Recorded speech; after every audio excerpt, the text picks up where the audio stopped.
ntabwo izi nzoga zatumaga urubyiruko ruzikoresha rutera imbere kubera ko make rukoreye rwayamaraga ruyakoresha muri ibi biyobyabwenge. Ni kubw'iyo mpamvu urumva niba ayabonye makeya ayakoresheje muri izi nzoga ntabwo yashoboraga kwizigama. Muri uko kutizigama byagiraga ingaruka ku iterambere rye, rikagira n'ingaruka ku iterambere ry'igihugu birumvikana. Twari dutegereje abagabo bari imbere badafite icyerekezo, ariko kubera ko izi nzoga zigabanutse cyangwa se ziri burekeraho gukoreshwa, twiteguye kubona urubyiruko ruzima kandi rufite imbaraga zo gukorera igihugu cyarwo no kwiteza imbere. Ari nka bamwe mu baje n'ubuganira nabo ukumva bamaze gusarikwa n'inzoga no kuzirika bikanga, mubagirize nama kugira ngo nibura babivemo, dore kandi n'abavuga ko badashobora kubona ibindi bintu wenda bayi. Ibyo kunywa birahari.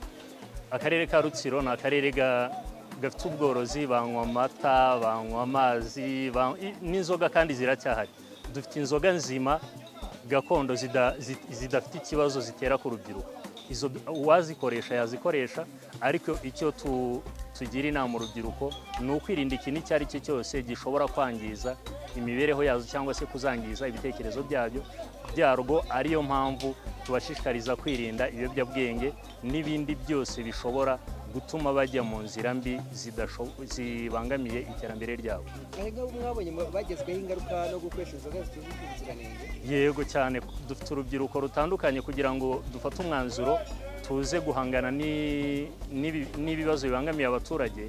Ni uko twari tumaze kubona ingaruka zabyo. Dufite urubyiruko rwamaze kwangirika, rwamaze kubatwa n'ibiyobyabwenge. Nubwo tuvuga inzoga uyu munsi, ariko hari ibiyobyabwenge bitandukanye. Umuntu w'urubyiruko wamaze kubatwa, nujya mu bigo ngororamuco urahasanga urubyiruko rwabaswe n'ibiyobyabwenge. Impamvu turi aha ngaha ni uko twamaze gusobanukirwa yuko ubumenyi bwose wagira ukoresha ibiyobyabwenge ntacyo bwakumarira. Niyo mpamvu twiyemeje guhangana n'icyo ari cyo cyose kibangamiye imibereho myiza y'umuturage. Ni waba muzima ukoresha ibiyobyabwenge. Twangije litiro zigera ku bihumbi 12. Ni inzoga z'ubuhe bwoko?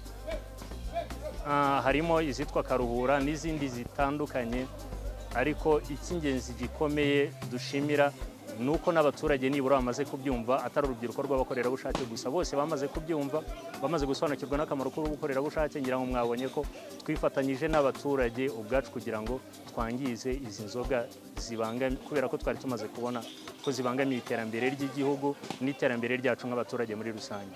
Umuntu yakubaza uti muzimena wabonaga mwuko uri mu baturage ari uwuhe? Ese aho bone baba bikanagira mu kuba bazimena no kuba batanga amakuru ahandi zaba zikiri? Murakoze. Icyo twakoze bwa mbere ni ukubanza gusobanurira abazikora ingaruka zifite ku baturage. Ngira ngo bamaze gusobanukirwa ingaruka zimbi zifite ku buzima bw'abaturage, kandi abaturage n'abavandimwe bacu, ni bakuru bacu, n'abazenga n'abaturanyi bacu. Bakimara kuzumva, twese twagiye mu mujisho umwe dufatanya kuzangiza, kubera ko twari tumaze kubona ko zitubangamiye. Ni abaturage ubwabo duturanye batubwira ngo runaka nubwo mwatwigishije, nubwo twigiye hamwe, ariko ntarafata, muze dufatanye tujye kumwigisha. Uwo byagaragaye ko akizikora, nk'urubyiruko turazinduka tukajyayo n'abaturanyi twese tukamwigisha ingaruka zifite ku buzima bw'abaturage n'ubuzima bw'iterambere ry'igihugu muri rusange. Twese tugafatanya. Uwo buri muntu uzikora, mbere y'uko tuzangiza tubanza kumwumvisha, nawe akatwemerera ko atazongera gusubira muri ibi bikorwa bibi tutatinya kuvuga ko byangiza ubuzima bw'abaturage muri rusange. Murakoze. Nitwa Rukundo Adela, ndi umuhuzabikorwa w'urubyiruko rw'abakorerabushake mu karere ka Rutsiro. Habaye igikorwa cyo kwangiza inzoga zafashwe mu baturage kubera ko zitujuje ubuziranenge, zikaba zaranasohotse ku rutonde rw'inzoga zahagaritswe na FDA. Hamenwe rero hangijwe inzoga zingana na litiro 12,810 ziri mu bwoko butatu: akaruhura, umubasha ndetse na nkuramire. Aho kandi harimo litiro y'amarikeri atandukanye 34 n'ibice 8 z'amarikeri atandukanye, harimo nguvu ndetse na Red Warage. Ziriya zose zahagaritswe na FDA. Izo nizo zangijwe uyu munsi, zafashwe mu masantere atandukanye. Tunashima abaturage kuko bamaze kubyumva, bumvise operasiyo yakozwe. Bahari n'abagiye baduhamagara batubwira ati za nzoga zahagaritswe natwe twazicuruzaga, muzizane cyangwa muze muzitware. Dufatanije na polisi rero turazakira. Uyu munsi niho habaye igikorwa cyo kugira ngo zangizwe imbere y'abaturage. Izangijwe zingana iki? Hangijwe amajini, amarikeri litiro 34 n'ibice 8. Hangizwa kandi inzoga zitwa umubasha, akaruhura zingana na litiro 12,810. Hangirizwa kandi ibigage byari bivanze n'amarovire litiro 710 uyu munsi.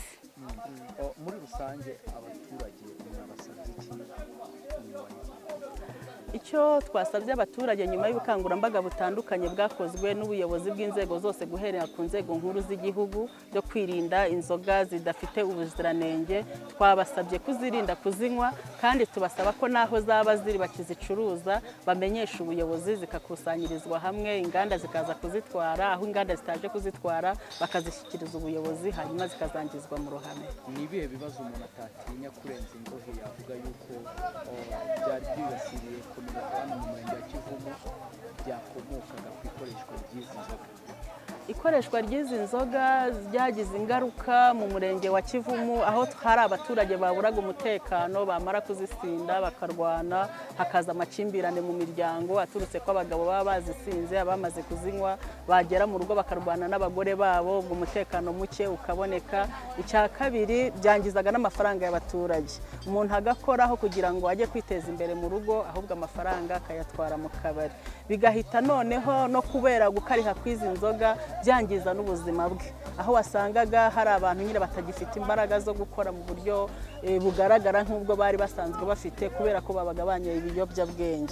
Urubyiruko ugasanga barirwa mu nzoga, ntabwo bari gukora. Ibyo byose bikaba byarateye ingaruka abaturage bacu, cya mbere n'ayo makimbirane n'uwo mutekano muke, ndetse no kubura amafaranga kubera kuyangiza muri izo nzoga zitujuje ibisabwa. Zikimara gucibwa ntago abari bazifite mu madepo cyangwa bazicuruzaga wenda bigeze bagaragaza ko babangamiwe n'ifatwa ryazo, cyangwa bagaragaze ko byabashyize mu gihombo? Mwabaganirije mute n'iki kintu babereka?